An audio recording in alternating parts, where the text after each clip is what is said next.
Hello everyone, I am Prashant Kumar, bearing USN 1VE 21 IS 041, studying at Sri Venkateshwara College of Engineering, Bangalore. Today I am going to discuss about the topic file system structure and file system implementation. Now looking through the table of contents where we are going to discuss about file system structure and file system implementation and the techniques of it. Then the operations, security, optimization and performance of the file system. Now looking through the introduction where we are going to explore the fundamental components of file system and how they work together to organize data on computer storage device. We'll also discuss different approaches to file system implementation and their advantages and disadvantages.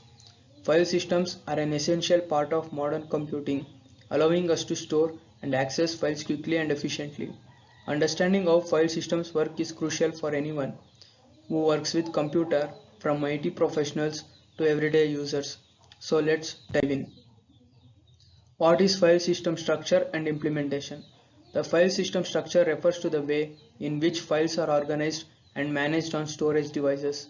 File system implementation involves the actual methods and algorithms used to store, retrieve, and manage files within the file system. The structure and implementation of file system can vary depending on the operating system and the storage technology used. File system architecture is the structure and organization of files and directories on a storage device.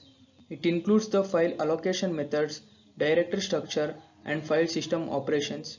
Understanding the file system architecture is crucial for efficient data storage and retrieval. This presentation will explore the various components and implementation techniques of file system. The file system structure refers to the way in which files are organized and managed on storage devices. File system implementation involves the actual methods and algorithms used to store, retrieve, and manage files within the file system. The structure and implementation of file system can vary depending on the operating system and the storage technology used. So what is file system structure? A file system structure is the way in which files are organized and stored on a computer. It consists of directories, files and metadata. Directories are like folders that contain files and other folders. Files are the actual data stored on the computer, and metadata is the information about files such as their name, size and creation date. Directories are arranged in hierarchical structure with the root directory at the top. Each directory can contain any number of files or subdirectories. Files are stored within directories and can be accessed by their path, which is the series of directories that must be navigated so as to reach the file. Moving on to the next slide where we have file system implementation. A file system implementation is used to store several important data structures on the disk.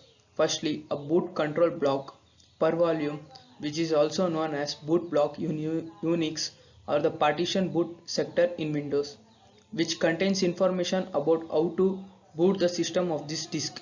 This will generally be the first sector of the volume if there is a bootable system loaded on that volume, or the block will be left vacant otherwise. Secondly, a volume control block, also known as master file table in Unix or the super block in Windows, which contains information such as the partition table, number of blocks on each file system, and pointers to free blocks and free FCB blocks. Thirdly, a directory structure contains file names and pointers to corresponding FCBs. Unix uses inode numbers and NTFS uses a master file table.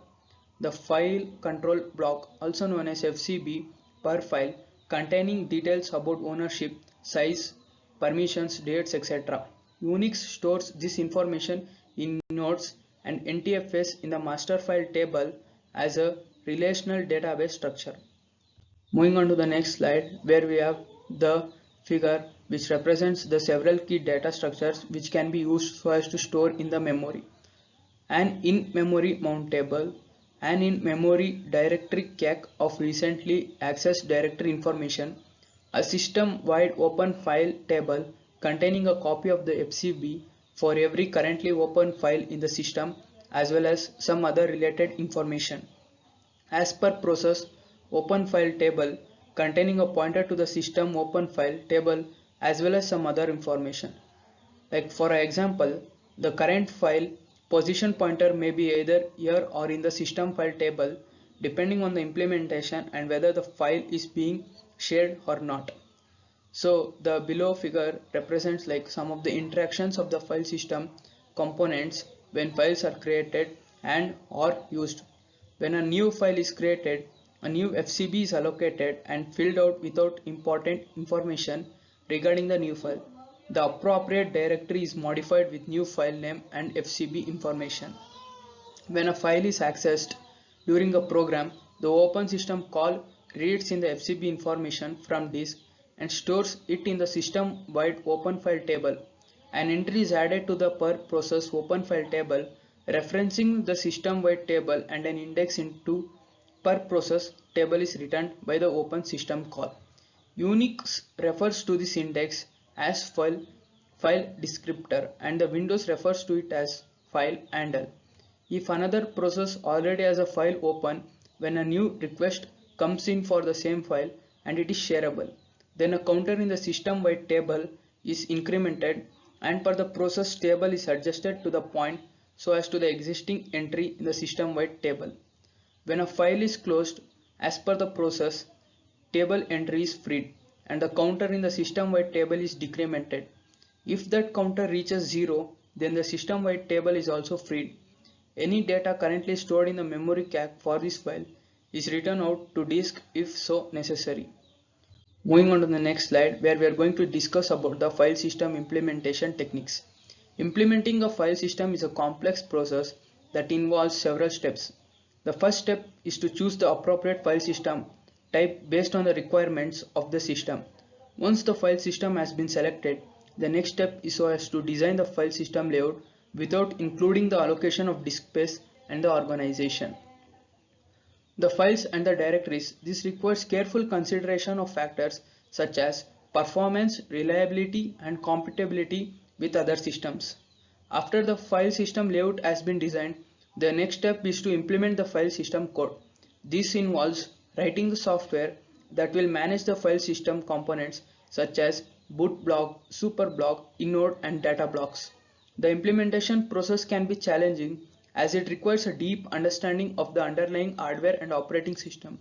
Finally, once the file system code has been written, it must be thoroughly tested so as to ensure that it is reliable and performs well under various conditions. So, file system operations. There are several operations that can be performed on a file system, creating, deleting and modifying files and directories.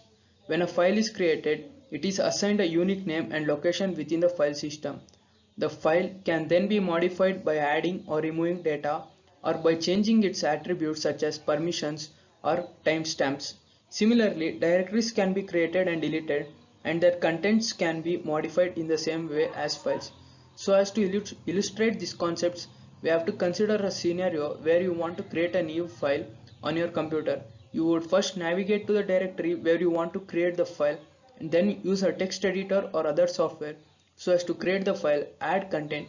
Once the file is created, you can modify it by opening it in the text editor and making any changes. If you no longer need the file, you can delete it from the file system using the appropriate command or tool. Moving on to the next slide where we have file system security. So the file system security is a critical aspect of computing that cannot be ignored. With the increasing amount of sensitive data being stored on the computer systems, it is essential to take measures to protect this data from unauthorized access and theft. One of the most effective ways to secure data is through encryption. By encrypting data, it becomes unreadable to anyone who does not have the key to decrypt it. Access control is another important measure that can be taken to ensure that only authorized users have access to sensitive data. Additionally, regular backups of data can help to mitigate the damage caused by data loss or corruption due to security breaches. File system optimization. The file system optimization techniques aims to improve performance and efficiency. Techniques include file compression so as to reduce storage space and increase transfer speeds. Deep fragmentation is also used to recognize files on storage devices, reducing access time and also improving the overall performance of the system. Next slide, we have file system performance. Measuring and optimizing file system performance is crucial for ensuring efficient and speedy data access. One technique commonly used in caching, where frequently accessed data is stored in cache so as to reduce the time it takes to retrieve it. Prefetching is another technique that involves predicting what data will need next and retrieving it before it's actually requested. Defragmentation is also important for improving performance by organizing fragmented files and reducing the amount of time it takes to access them. To measure file system performance, metrics such as throughput, latency, and response time are also often used. Throughput refers to the amount of data that can be transferred in given time period, while latency measures the time it takes for request to be completed. Response time is total time it takes for a request to be made and completed. Graphs and charts are also can be visualized through these metrics and help identify areas where performance can be improved. Moving on to the next slide, where we have future of the file system. As technology continues to advance at an unprecedented rate, the future of file systems is full of both challenges and opportunities. One of the biggest challenges facing file systems is scalability, as the amount of data being generated and stored continues to grow exponentially. This will require new approaches to the file system design that can handle the massive amounts of data being generated by emerging technologies such as IoT devices and autonomous vehicles.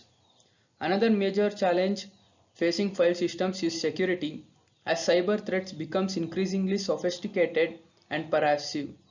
File systems must be designed with security in mind from the ground up, using techniques such as encryption and access control to protect data from unauthorized access or thefts. Finally, file systems must be compatible with emerging technologies such as cloud computing, edge computing, which are rapidly transforming the way we store and access data. Moving on to the last part, where we have conclusion. In conclusion, we have learned about the importance of file system implementation in computing. We have explored what a file system is, how it works, different types of file system, their components, operation, implementation process, performance, security, maintenance, standards, evolution, and future. It is clear that the file system technology has come a long way since the early days of computing and will continue to evolve as new challenges and opportunities arise. As computing becomes more data intensive, the need for efficient, secure, and scalable file systems will only increase. It is up to developers, engineers, and researchers to rise this challenge and push the boundaries of what is possible. By staying informed, motivated, innovate, we can ensure that the file system technology continues to play a vital role in shaping the future of computing. Thank you guys for watching the video.